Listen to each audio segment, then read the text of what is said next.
नमस्कार विद्यार्थी मित्रांनो, स्वागत आहे तुमचं पुन्हा एकदा एम-पी-एस-सी लायब्ररी या आपल्या यूट्यूब चॅनलमध्ये.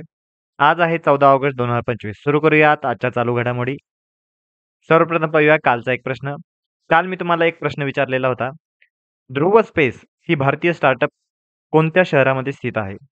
तर याचं योग्य उत्तर आहे पर्याय क्रमांक 4 हैदराबाद. काल आपण ध्रुव स्पेस आणि त्यांच्या एका मिशनबद्दल सविस्तर अशी माहिती पाहिलेली आहे. तुम्हाला जर अजून माहिती हवी असेल तर तुम्ही कालचा व्हिडिओ पुन्हा एकदा पाहू शकता. आता आजच्या चालू घडामोडींना सुरुवात करण्यापूर्वी आजचे 3 विशेष पाहून घेऊया. 14 ऑगस्ट 1991 नरसिंह समिती 1 याची स्थापना आजच्या दिवशी झालेली आहे. याचा उद्देश वित्तीय क्षेत्रामध्ये सुधारणा करण्यासाठी होता. त्यानंतर 14 ऑगस्ट 1936 मॅडम भिकाजी रुस्तुम कामा यांचे निधन आजच्या दिवशी झालेलं होतं. 14 ऑगस्ट 1862 कलकत्ता आणि मुंबई या 2 उच्च न्यायालयांची स्थापना आजच्या दिवशी झालेली आहे. 14 ऑगस्ट 1945 2 अणुबॉम्बच्या भयावह संहारामुळे जपानने शरणागती पत्करली आणि दुसऱ्या महायुद्धाचा शेवट झालेला आहे. तसेच 14 ऑगस्ट 1947 पाकिस्तानला युनायटेड किंगडम पासून स्वातंत्र्य मिळाले. आपल्याला माहितीच असेल 14 ऑगस्ट या दिवशी पाकिस्तानचा स्वातंत्र्य दिन आणि 15 ऑगस्ट म्हणजे उद्याच्या दिवशी भारताचा स्वातंत्र्य दिन असतो. तर आजच्या दिवशी पाकिस्तानला ब्रिटिशांकडून स्वातंत्र्य मिळालेले होते. आजच्या दिवशी 14 ऑगस्ट 1947 ला लॉर्ड माउंटबॅटन यांची स्वतंत्र भारताचे पहिले गव्हर्नर जनरल म्हणून नेमणूक देखील करण्यात आलेली आहे. 14 ऑगस्ट 1907 या दिवशी मार्क्सवादी कम्युनिस्ट पक्षाच्या नेत्या, सामाजिक कार्यकर्त्या, लेखिका, महाराष्ट्रातील पहिल्या स्त्री वकील गोदावरी परुळेकर यांचा आजच्या दिवशी जन्म झालेला आहे. तसेच 14 ऑगस्ट 1984 या दिवशी 1952च्या हेलसिंकी ऑलिम्पिकमध्ये वैयक्तिक पदक मिळवणारे पहिले भारतीय कुस्तीगीर हशाबा जाधव यांचे देखील आज निधन झालेलं होतं आजच्या दिवशी. तर हे होते आजचे दिनविशेष. खूप महत्त्वाचे दिनविशेष आहेत. त्याबद्दल आपण थोडक्यात एकदा सविस्तरपणे पाहूया. 14 ऑगस्ट हा पाकिस्तानचा स्वातंत्र्य दिन म्हणून साजरा केला जातो. भारताचे विभाजन होऊन पाकिस्तान या स्वतंत्र राष्ट्राची स्थापना झाली. पाकिस्तानचे पहिले गव्हर्नर जनरल होते मोहम्मद अली जिना आणि त्यांची त्यावेळीची राजधानी होती कराची. तर लॉर्ड माउंटबॅटन हे भारताचे पहिले गव्हर्नर जनरल आजच्या दिवशी झालेले होते. 14 ऑगस्ट 1947 रोजी भारताच्या स्वातंत्र्य सोहळ्याचे औपचारिक नेतृत्व लॉर्ड लुई माउंटबॅटन यांनी केलेले होते. ते भारताचे पहिले गव्हर्नर जनरल ठरले होते. म्हणजे 1947 ते 1948 या दरम्यान ते पहिले भारताचे गव्हर्नर जनरल होते. भारताच्या संक्रमण प्रक्रियेत त्यांची महत्त्वपूर्ण भूमिका राहिलेली होती. तर लक्षात घ्या मित्रांनो, स्वातंत्र्यानंतरचे भारताचे पहिले गव्हर्नर जनरल कोण अशा पद्धतीचा प्रश्न विचारला जातो. तर त्याचं उत्तर असतं लॉर्ड माउंटबॅटन. तर आपल्याला ही माहिती असणं खूप खूप गरजेचं आहे. तसेच आजच्या दिवशी नरसिंह समिती 1 ची देखील स्थापना झालेली आहे. तर या समितीबद्दल एकदा थोडक्यात माहिती घेऊया. नरसिंह समिती 1 1991 या दिवशी स्थापन झालेली बँकिंग सेक्टर रिफॉर्म्स कमिटी म्हणून नावाजली जाते. भारतामध्ये 1991 मध्ये आर्थिक उदारीकरणानंतर बँकिंग क्षेत्रामध्ये सुधारणा सुचविण्यासाठी माजी आरबीआय गव्हर्नर एम नरसिंहन यांच्या अध्यक्षतेखाली 14 ऑगस्ट 1991 रोजी ही समिती स्थापन झाली. यातील मुख्य मुद्दे कोणते आहेत? तर याची स्थापना 1991, अध्यक्ष एम नरसिंहन आणि याचं उद्दिष्ट भारतीय बँकिंग क्षेत्राचे आधुनिकीकरण व आंतरराष्ट्रीय स्तरावर स्पर्धात्मक बनवणे.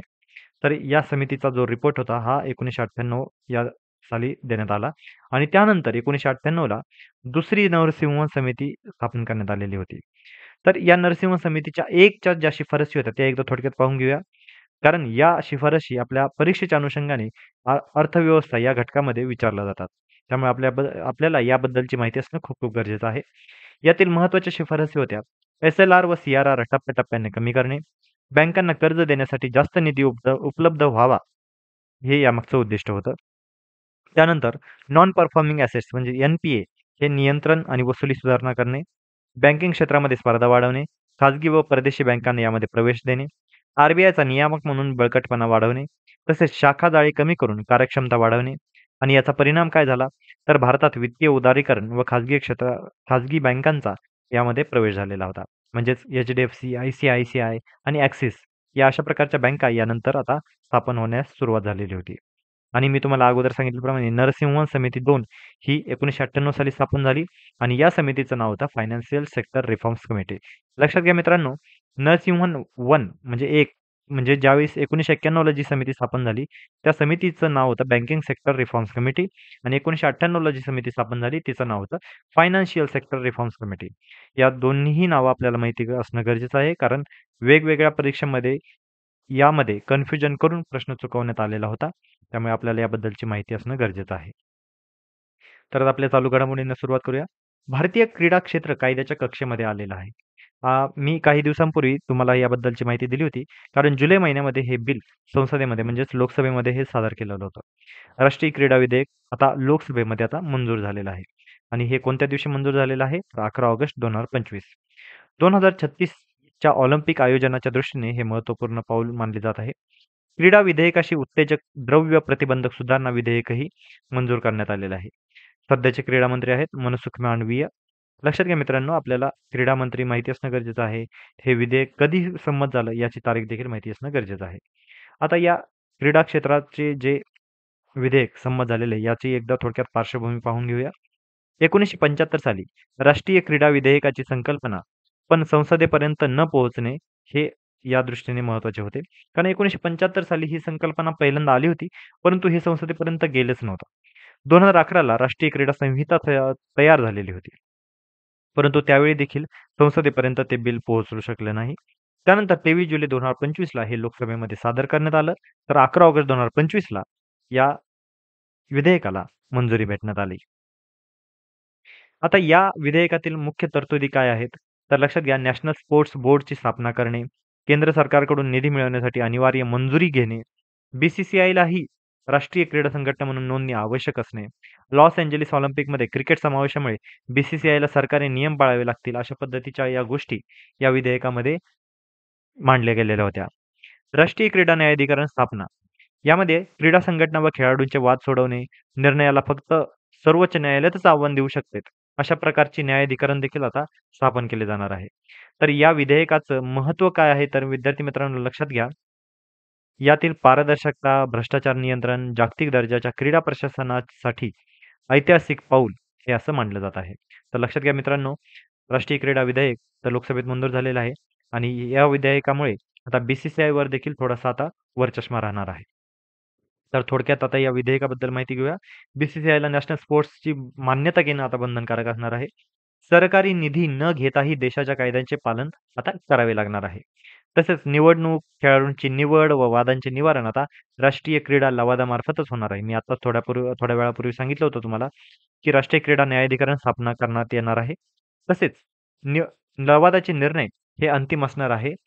फक्त सर्वोच्च न्यायालयात आता यामुळे आव्हान देणं आता शक्य होणार आहे.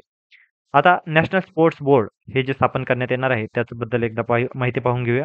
याचे अध्यक्ष हे केंद्र नियुक्त असतील, तर सदस्य हे कॅबिनेट किंवा क्रीडा सचिव असतील आणि साईचे महासंचालक SAI ही संस्था आपल्याला माहीतच असेल.